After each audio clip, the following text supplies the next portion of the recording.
Hello, welcome back to my studio. I'm so happy that you are here on this live stream. This is a very special live stream where we are going to talk about becoming a professional artist.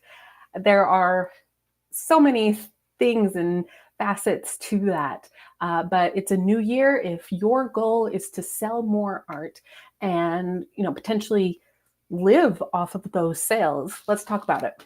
As always, please ask any questions in the chat. I am here for you. I want this to be interactive, especially with this topic. Let's, have a back and forth discussion.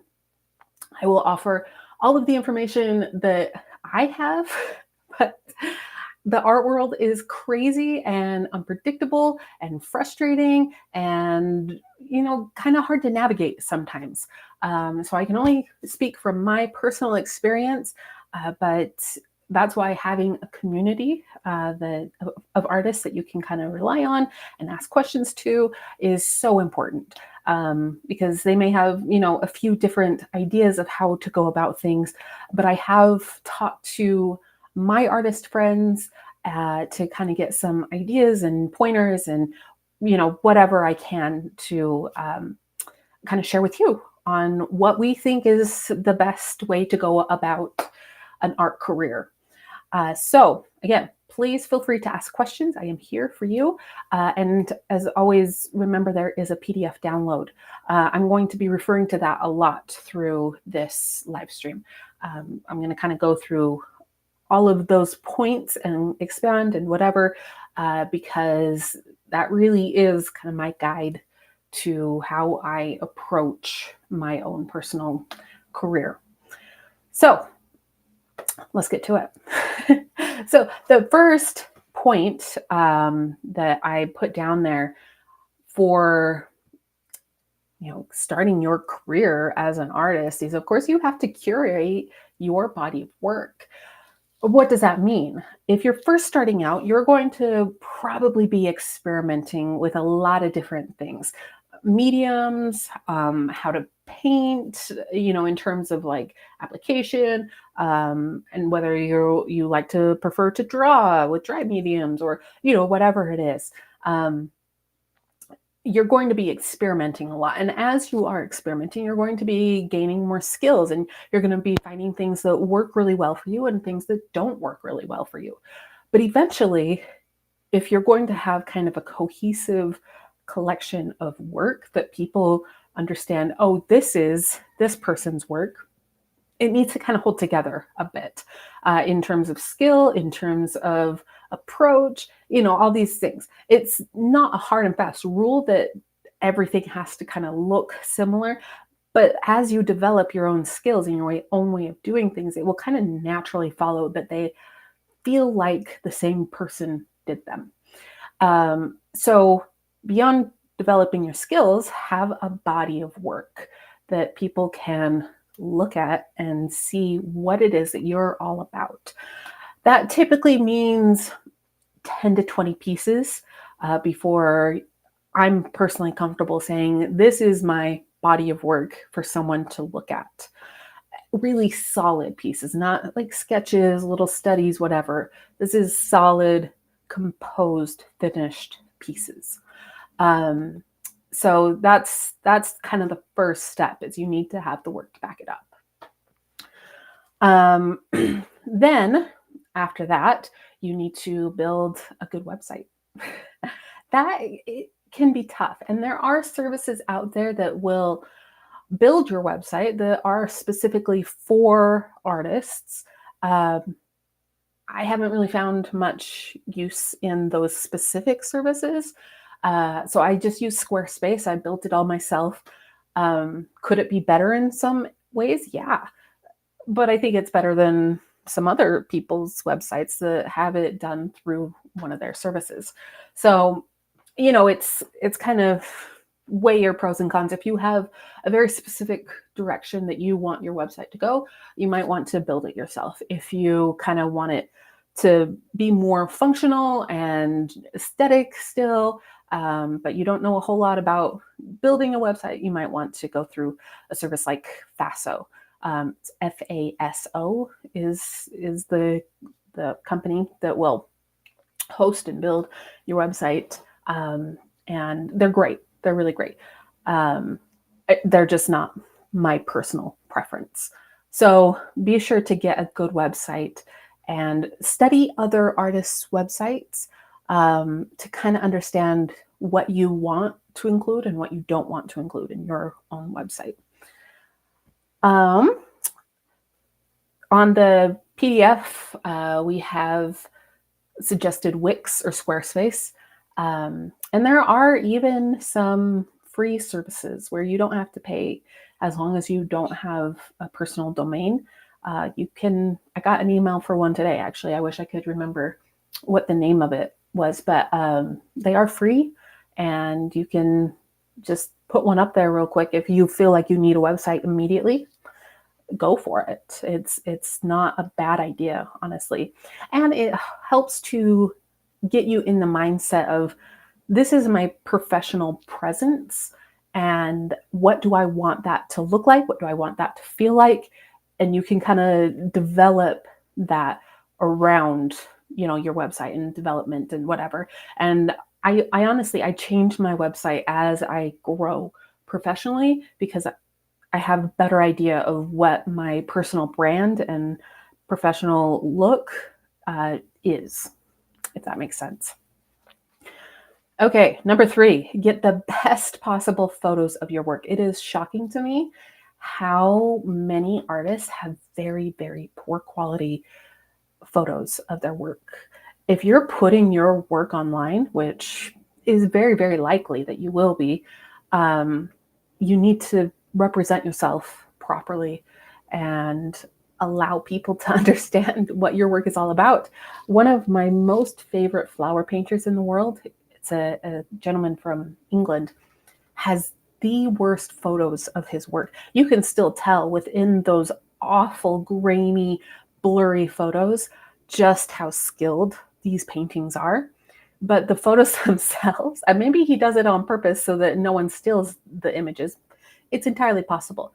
But it's incredible to me that these are his photos of his work. He is so skilled, so talented, and his work is so beautiful, and you cannot appreciate it at all because it's completely hard to see his work actually in the photo. So get your work professionally photographed. There are all sorts of services.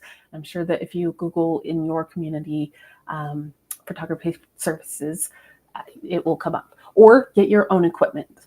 I happen to have a professional artist friend who has a really nice camera that I will borrow and take my photos that way. But it does take time to understand how to photograph your work. So what settings work best, what light works best, what corner of the studio doesn't get any reflection on your painting so that you can get kind of that flat, reflection-free image of your work. It takes time. And then of course you have to take it into like Photoshop and edit out all the unnecessary things, like crop it properly and make sure that any dust that was on the surface isn't coming up in the photo. And so all these little adjustments, little color adjustments to make sure that the photo or the image online represents as best as it can your actual painting. Hannah is asking, should the background be plain or have styling when you take your photos? I crop specifically down to the painting, so you see no other background. Now, when actually taking your photos, it doesn't really matter that much as long as there's no reflection from the surrounding area that is getting onto the actual painting itself, because then the light will look weird when you take it into Photoshop. So if you do have reflected light that's bouncing up into your painting, I would just put down like a black cloth or whatever, or, block out windows, whatever that is, so that that's not getting into the light in your painting, if that makes sense. Yeah, it's a lot to kind of digest and work through as you start to develop photographing your own work. So maybe you do want to take it to a professional photographer and, get your work done that way. Especially if you are getting prints of your work, you will definitely want the highest quality resolution photos of your work that you can possibly get, in which case that camera will probably be at like $30,000, which I personally don't have, nor would I understand how to use it properly to get those sort of images. So in that case, if you are going to go the prints route, you will likely want to have a professional to take your photos of your work. And yeah, so hopefully that explains at least a little bit about taking photos. I have worked my way through understanding what works best for my personal work on how to photograph it. But I'm still working out quirks and how to work like the software, Photoshop and whatever, to make it work the best it can at getting the best resolution and highest quality photo that I can of my work. Okay. Number 4 is build a social media following. This is something that, as the years go on, is so much more important than it used to be. The recent advice that I got was spend 30% of your time in the studio self-promoting. I thought, holy moly, 30%. I want to spend 100% just painting. So taking 30% of my time away just for like Instagram posts is so difficult. Learning how to create reels and other, videos, and understanding how to do camera work and whatever. It's a lot. But the people that do, spend that time, it shows in their following. Followers doesn't always necessarily mean sales, unfortunately, but it's far more likely that not only are you going to get those sales directly, which is always preferable, but if you do go the gallery route, increasingly they want artists that are established on their own and already have a social media following, which is a kind of for the artist, that's kind of hard to digest, especially now, because it didn't used to be that way. It used to be that the gallery was doing all the promoting, and the one that was representing you to their clients and whatever, and establishing your name. That's what you're paying for when you give them 50% of your sales, which 50% is industry standard. So when you are pricing your work, remember that if it's going to a gallery, that they will be taking 50% of your profits. So it's hard that it used to be that the gallery took care of all of that, the promoting and whatever, but now it falls onto the artist, and they want someone who is established in the social media world before they really start to put some time and money and energy into you anymore. It's unfortunate. Kyla asks, there needs to be an agency for social promotion. So there, I agree, Kyla, but here's the thing that I'm hesitant with is that those sorts of things would cost a lot of money, and artists already spend a lot of money doing a lot of other things, not only materials, right? But like getting your work photographed, and it's all these little things that take away from your profits. And then it's all these other little services, that, oh, hey, we'll make your job so much easier. And it ends up not being that way, unfortunately. So I agree. It would be so nice if there was someone who could just do all of my social media posting, because I am awful at doing that. Self-promoting is not in my nature. I hate it. But I understand that it's an important part of the game. And so, I'm trying to really learn, dragging my heels, learn how to get better at doing it. I run my own Instagram account, and then I have another Instagram account for a workshop that I'm going to help host in October. And so I'm kind of experimenting more with that because it's not a direct reflection on me. And so I'm learning more, which is unfortunate that I haven't already done this. I've done like the bare minimum. But I hate how important it is nowadays. I really do. I hate it. But get over yourself. That's the thing that I keep trying to tell myself. Get over yourself and just do it. Nobody cares. Just do it. And if it turns into sales, then I'm very grateful and happy that I did it, right? That I posted that picture and whatever. So yeah, do with that information what you will. It's not easy for most artists to self-promote, but it is unfortunately necessary today. Okay, number 5 is approach galleries that you want to work with. There are a lot of great galleries out there, and unfortunately, there are a lot of not so great galleries. So do your research.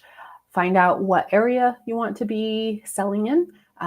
If you do want to go the gallery route at all. I have always kind of struggled a bit more getting really established in galleries. I have one in California right now that has been fantastic to work with. But they're kind of really picky with what they'll accept of my work. And so I don't have a whole lot in there. So I can only sell so much, because they'll only take so much. But other than that, they're great. And, they'll sell what they can. But if, I don't know how many, how percentage wise, what normally, other artists are selling, but if they sell half of my work, and they're only taking, maybe a tenth of what I actually offer to send them, then that's not a whole lot of sales, right? So a lot of artists have multiple galleries that they're working with and sending stuff out to. If that's the case, then you have to really be producing a lot. You need to be in the studio constantly. And so that's why I haven't had more than the one gallery right now, is because at the moment where I'm at, I cannot be in the studio constantly. I have 2 little kids. And so I get the time that I get in the studio, but if I press that more, then it's just not good, right? And so I get as many hours in the day as I can, but that does affect, obviously, production. And besides, doing all of the social media stuff and all the other business background things, that also cuts into the time. So work with more galleries if you want, but do your research about those galleries. So not only do I fit in that gallery in terms of what other artists they represent are showing, but also do your research into if they are ethical, which it is surprising how many galleries, unfortunately, are not ethical. And they have scammed big name artists from not only their profits, but their work, because they, unfortunately, just kind of took the work and ran. It's not, unfortunately, uncommon to hear that. There are little secret artist groups like on Facebook and whatever, where you can go and kind of rant about certain galleries, or certain, people that they've worked with within the industry that will warn other artists to kind of stay away, right? But it's not foolproof. So please be aware that it has happened. So best way to do that kind of research is not only see who they're representing and what they're producing, but contact those artists and ask them, how is it to work with this gallery? They'll usually be upfront. I have never had an artist that I have talked to about, their gallery and whatever, kind of withhold information about it, because at the end of the day, you're not really in competition. People like what they like.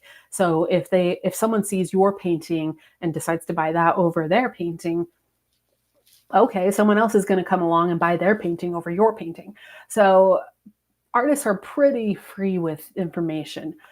So just ask them, hey, what has your experience been? How long have you been with this gallery? Do you feel like they've represented you well? Do you feel like they've sold well? Et cetera, et cetera. Whatever it is. And then, you can go from there, make your decisions. But yeah, it's tough in the gallery world right now. It's changing. And so I can't say exactly that this is how it will be in 5 years, but at the moment, this is kind of the game. So research, research, research. Okay. Let me know if you have any questions about that. But number 6 is get into an entrepreneurial mindset. So that I have a couple books that I want to recommend, but it's an incredibly different mindset that you have to have from just painting to actually livelihood living off of those paintings. One of it is self-promotion, right? You have to get over yourself and just put yourself out there, which is really difficult for a lot of people, unfortunately, obviously myself included. But it's just kind of, how do I grow this? How do I approach people? How do I talk to people? Whatever it is. It's that entrepreneurial mindset that if you've ever ran a small business before, it's honestly the same thing. So just producing work is not enough. You have to understand that this is a business and treat it as such. So I'm going to share a couple books with you. One of them is Turning Pro. Give me just a moment. Turning Pro. Tap your inner power and create your life's work. So, sorry, that's my honey app. So this is by Stephen Pressfield. It's a fantastic book about, and so many good quotes from it as well. So I highly recommend this one. And then I also recommend, give me just a moment. I have another one real quick. This one. This one is called Peak: Secrets from the New Science of Expertise. This one is not artist specific, but it is kind of understanding the different mindset that you need to be an expert, honestly.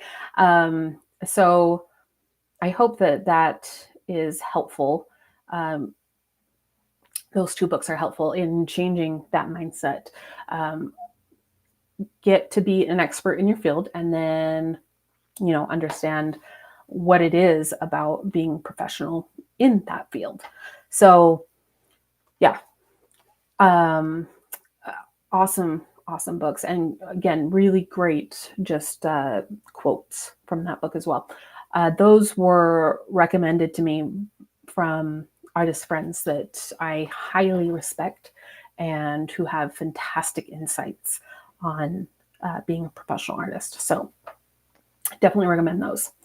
But yeah, it's tough to be an entrepreneur.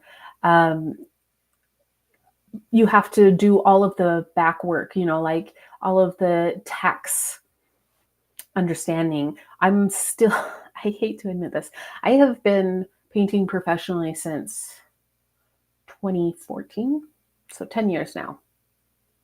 I still struggle when tax season comes around, which I need to do my taxes right now, because of all of this very specific laws about studio space and materials used and whatever that are so convoluted and just annoying to really pin down for your specific situation, that I'm constantly in fear that I'm going to get audited. I haven't yet, thank heavens. But if it does happen, I'll say, okay, what do you want? Now, obviously, the way around that, of course, is to get your taxes done professionally. But in that case, that's just another thing that's taking out of your profits, right? So make your decisions either way. But yeah, register your business, understand the tax laws in your area. What else did I put on this list? Make sure that you keep track of where and how much your work is. Especially if you have multiple galleries, you need to know what the galleries have. And what you priced your work for in those galleries. Because you may take a painting from this gallery and it hasn't sold in a year and a half, whatever. So you want to try it in another market. So you put it in this gallery over here, but what did I have it priced for in this market? Well, I need to adjust, or I need to understand, what my price point is over here. So I need to know what it was so I can understand what it needs to be for this market. It's really, really easy to get confused and messed up. Part of what helps me is I have my prices on my website. So I can just refer back to those anytime I need to give a price for a gallery so that they can put it on their website or, hang it on their wall. I'll just look at my website. Oh, this is what I have it at. Is that what it needs to be for this gallery? Does it need to go higher? Does it need to go lower? I just sent some paintings the other week that on my website, I had it priced a little higher. But I've had these paintings for a while, for years now. And so they wanted them. I sent them off. And so I priced them lower, knowing, again, that they are taking 50% of those profits if they sell. So it's whatever. If they do sell, great. That's a little extra cash. And they're out of my studio. But if they don't sell, okay, it is what it is. So yeah, understanding where your work is and how much it is in each market is very important to keep track of. And then, and research other artists that you look up to, or that are on a similar skill level as you, or doing similar work as you, whatever it is. Research what their price points are as well, so that you kind of understand what you need to be pricing your work at, and don't undervalue yourself, or in the rare case, overvalue yourself. Because if you overvalue yourself, you run the risk of it not selling at all, right? Because, well, I like this painting, but this one's similar and it's cheaper, so I'll just, take that one. So yeah, just understand the markets, where you're at, things like that. Okay, number 7 is get involved in local artist communities. So I cannot stress this enough, how important it is to have an artist community, whether that means joining like a drawing group. There's, in my area alone, there's like 3 or 4 different drawing groups that I can attend on different nights throughout the week. Real quick before I go on, David is asking, how do you measure the price of your painting against the cost of supplies? Experience. So it's obviously the cost of supplies, right? But then it's also the time spent and what you need it to sell for in order to feel like you got the value of that painting. Like, there are paintings that I have that I just am a little bit more attached to. So if they don't sell, great. I get to hold on to them a bit longer. But then there are other paintings that they're nice, but I don't really care all that much. I'm just not as attached to them. So I might price them a little bit lower. There are formulas that you can use. There are some online that you can, plug in. But what I like to do is I like to have a size range and then that price range. So for like a 12 by 16 I might be looking at 2,000 to 2,500 for a 12 by 16 of mine. And it depends on the complexity of the subject. Again, how much time it took, what materials I used. If I used just like a panel that I got at the art store, that's going to be cheaper than one of my handmade panels. And so I kind of take all of this into consideration and put a price on it. It's not 100% in terms of accuracy on what I may deserve for that painting, but as long as I feel good about the price, if I get so much out of this painting, whether it's through gallery sales or through direct sales, if I feel good about that price, then I'm okay at that price, if that makes sense. So it's more feeling based for me than formula based, but you can price your paintings however you want. Yeah, I hope that helped, David. Okay, so artist communities. So put yourself out there, attend events, attend gallery openings, pop-up markets. I know that some people sell through like art markets.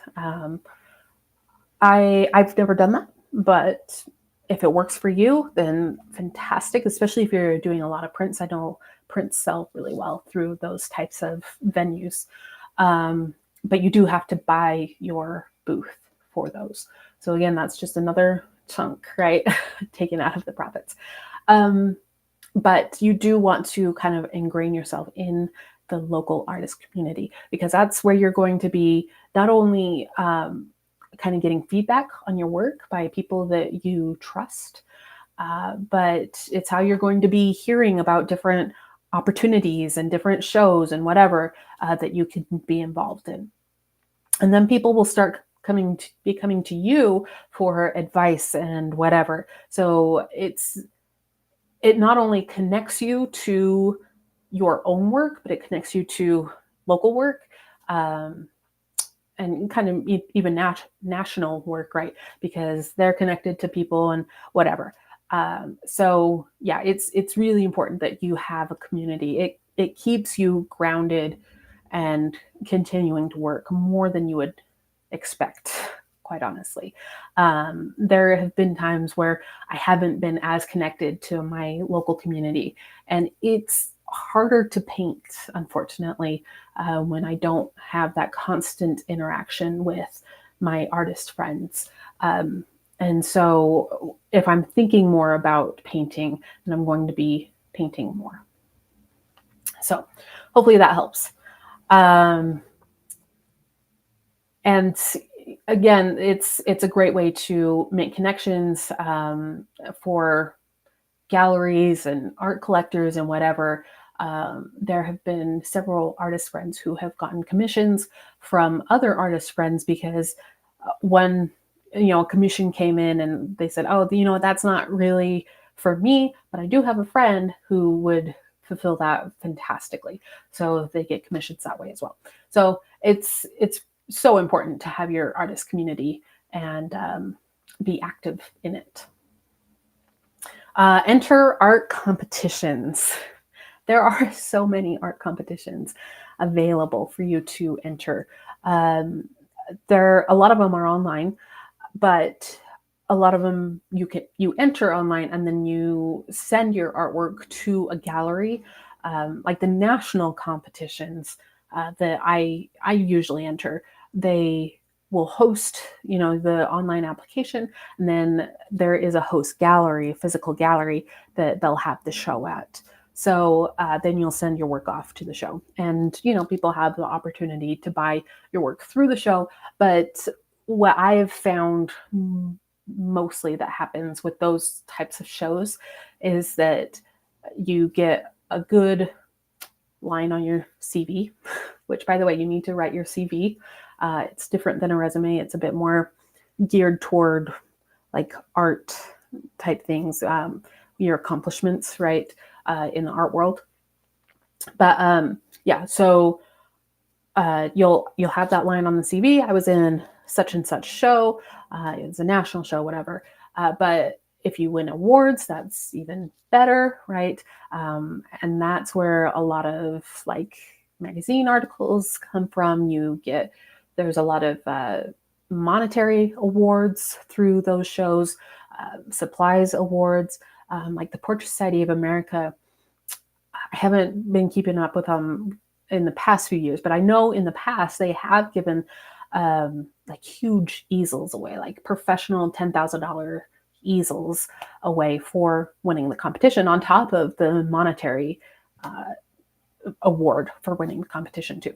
So, and then a lot of these shows, like the Portrait Society, they also have a conference around, so you get to do your networking, ingrain yourself even wider in terms of your artist community, and and obviously that more connections is potential more profits for you. And so, yeah. Anyway, so it's important to be not only entering the competitions, attend the conferences if you can. And it's just so good in terms of what the potential is, and meeting who's in your wider artist community, and maybe get some kickbacks in terms of prizes and articles and whatever. So Google is, again, your friend for figuring out what competitions are best for you. I have my list, that I know, okay, this is the deadline for this competition. This is the deadline for this competition. I want to enter this painting for this. But if it's going to be away for this competition, then I can't enter it for this competition, right? So what would work better? This painting for this competition, then I can't enter it for this. So what do I want to enter for that? All of these juggly things that you have to keep in mind. And then, of course, keeping the deadline dates in mind as well, so that you don't miss them.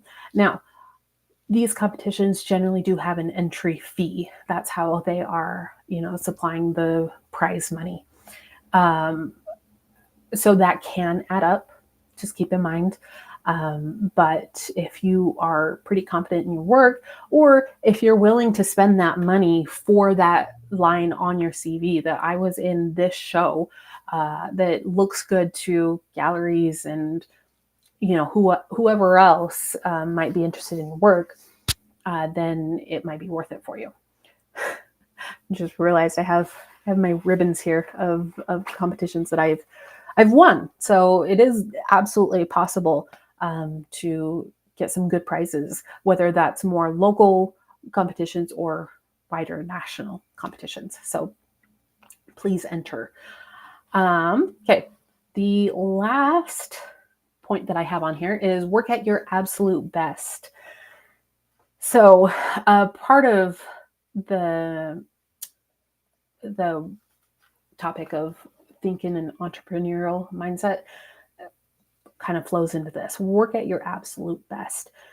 So the book Peak, understanding how to become an expert at something, will really play into this as well.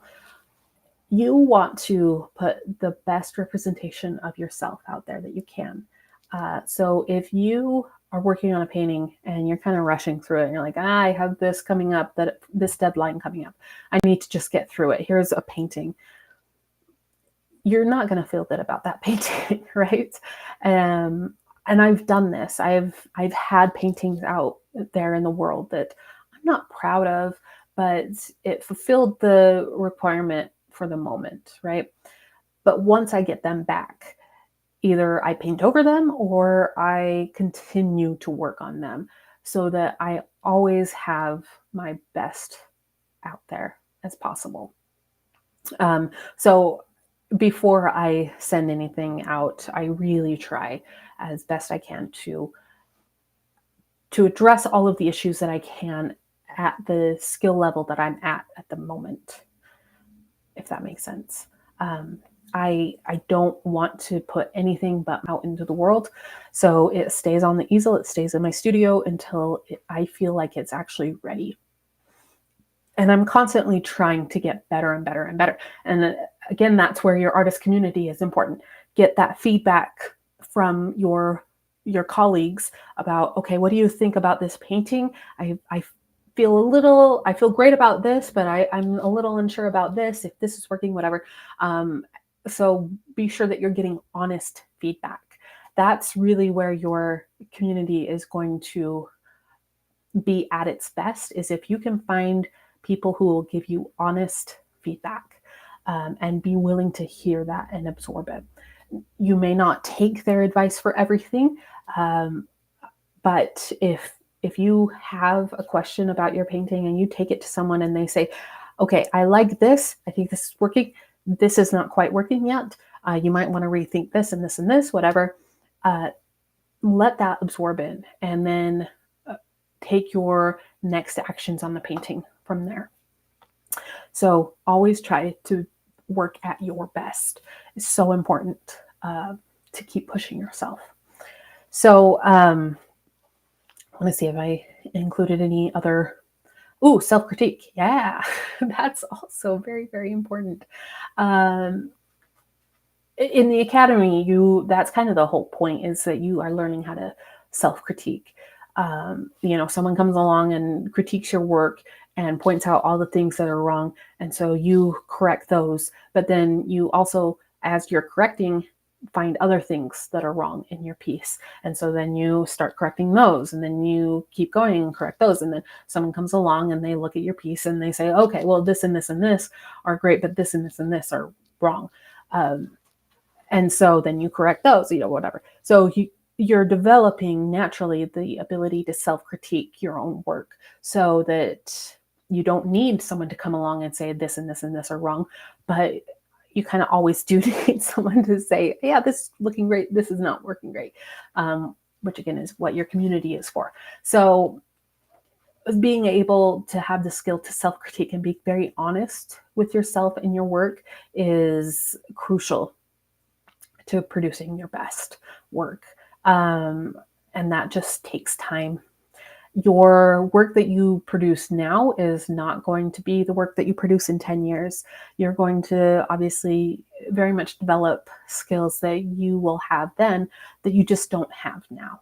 And that's okay. That's part of it. So you'll look back on your work now and be like, I wish I had done this, or I don't like this. Why did I make that decision? Well, because that was the information that you had at the time. But if you are very honest that you are working at your very best, then, that's all that you can do, right? So, looking at paintings from 10 years ago, for me, there are definitely things in there that I would change for sure.